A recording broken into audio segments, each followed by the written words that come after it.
Sandero Expression 1.6 Easy R. É a versão automatizada do Sandero. O que eles fizeram? Nessa nova geração do Sandero, a Renault abandonou aquele câmbio automático de 4 marchas e resolveu entrar na moda dos concorrentes e colocar um câmbio automatizado de 5 marchas. O sistema que controla o câmbio, que é o mesmo câmbio das versões manuais, é da ZF, alemã, que faz os melhores câmbios automáticos do mundo, um dos melhores, vamos lá. Inclusive aquele de 9 marchas, de 8 marchas, que usa da Amarok ao Rolls-Royce Phantom. Enfim, ela também é a mesma fabricante do câmbio automatizado do Up Motion, que, como vocês viram, é ruim. E esse Sandero aqui também não é tão melhor. As trocas são acompanhadas daqueles soluços, né, daquele buraco de força. O acoplamento é meio lento, então não é uma coisa mais agradável de se dirigir.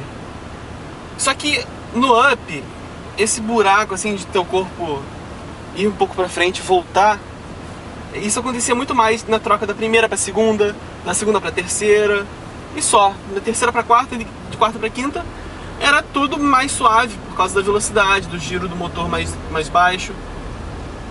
E nesse aqui não acontece isso. Numa aceleração constante, você sente esse buraco nas trocas, essa morosidade no comportamento dele, até a troca para quinta marcha. É meio irritante, é meio chato, é ruim. Ele tem o comportamento dele, as relações, fazem com que a primeira marcha seja muito esticada. Ele joga até 3.500 RPM antes de passar para a segunda, 3.500 por ali até jogar a terceira e vai. Agora ele trocou para a terceira em 2.000, passou a quarta a 3.000, eu estou a 50 em quarta com 1.500 RPM. Agora o melhor desse carro são as reduções. As reduções dele são muito boas, mesmo.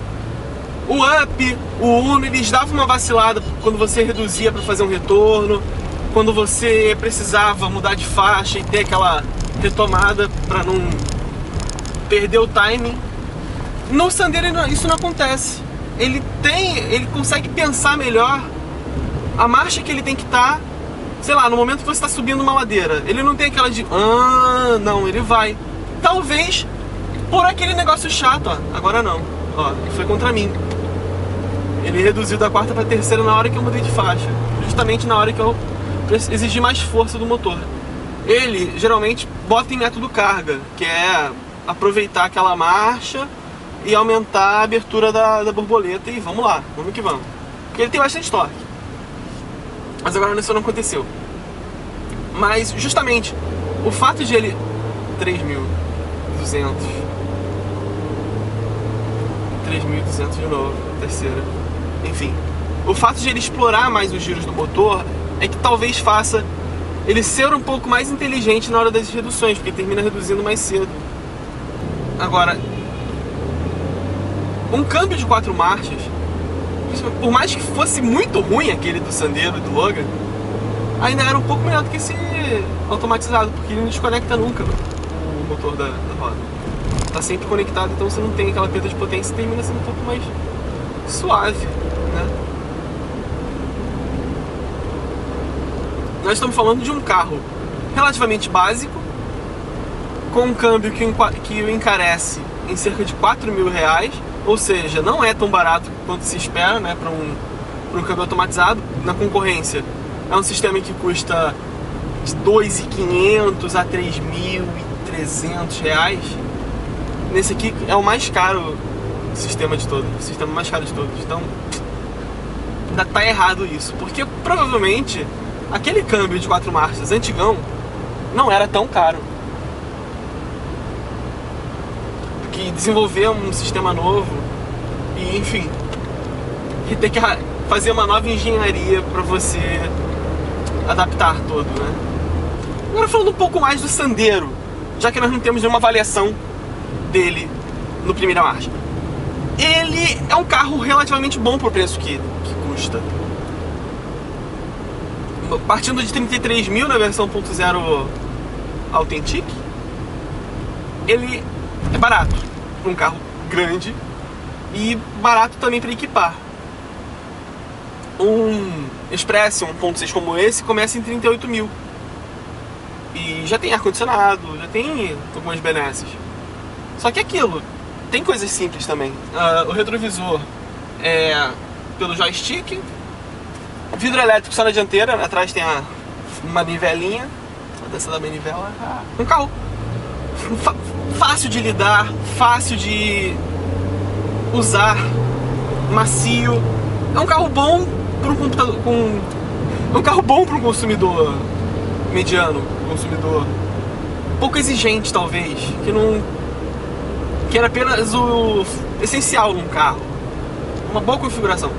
Com essa centralzinha multimídia então, média nave, que é da LG, rapidinha, bem boa mesmo, até melhor do que uma Link. Fica bem interessante. O banco do motorista tem regulagem de altura, o banco é confortável, bem largo, apoia muito bem, diga-se de passagem. Comandos de pedal, freio são bem modulados, macios, fáceis de lidar, é bom o carro. Agora, se por um lado a Renault conseguiu equilibrar um pouco mais o design dele, melhorar o aspecto do interior, os plásticos ainda são ruins. Ainda se escuta alguns barulhos aqui, o carro é bem pouco rodado, e se escuta alguns barulhos de plástico dentro do painel, porque o painel ainda é de plástico ruim. O painel não é emborrachado e eu consigo apertar aqui de tão mole que é, bem zoado. É um carro low cost, é um carro feito para ser barato, para ter espaço, né, por pouco dinheiro. E nisso ele é bom, ele sabe ser um carro grande e barato muito bem, só que não é um carro fodão.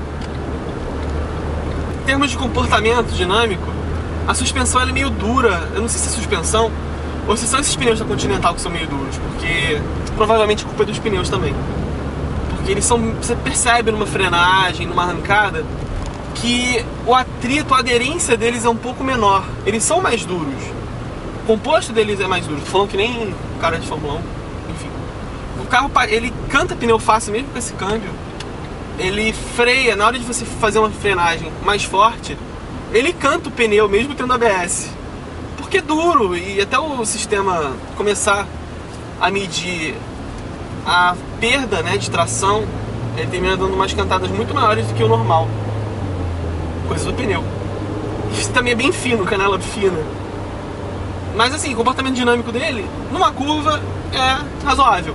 A carroceria inclina, ela não tem tanta estabilidade como você espera, né? Ela fica bem trêmula, lembra um pouco o Uno, ser meio durinha, mas fazer o carroceria adernar um tanto. Mas pro dia a dia, para um uso normal, é um bom carro. Tá bem adequado, tem um porta-malas grande, espaço atrás, é digno, muito bom. Para pessoas grandes como eu, é grande, bom, né? São 2,60 de entre-eixos. Não podia ser ruim, teria que ser muito mal aproveitado esse interior para ele poder ser ruim com 2,60 de entre-eixos. Isso sempre foi um ponto forte do Sandero. O motor 1.6 ele tem bastante torque em baixa, é relativamente econômico, tá fazendo 9 por litro com álcool. E isso é realmente bom. E por mais que seja um motor velho, barulhento, áspero, e o isolamento acústico também não ajuda muito ele, você consegue escutar um pouco até do escapamento passando aqui por baixo, porque ele meio que reverbera um pouco o som do motor, do escape. Mas enfim, eu gosto do Sandero. Não é o melhor carro do mundo, mas ele também não quer ser o melhor carro do mundo. É relativamente barato. Você consegue chegar no concessionário e comprar a versão completa com câmbio manual por coisa de 44 mil reais. E isso é realmente muito bom em tempos de compactos custando 50, 60 mil reais, que já tem. Prisma automático, 60 mil. Então é um carro honesto. honesto de verdade. É um carro que não pode ser político. E é isso, meus amigos. Encerro por aqui essa avaliação desse Sandero. Eu não teria esse câmbio e teria um Sandero. Até a próxima.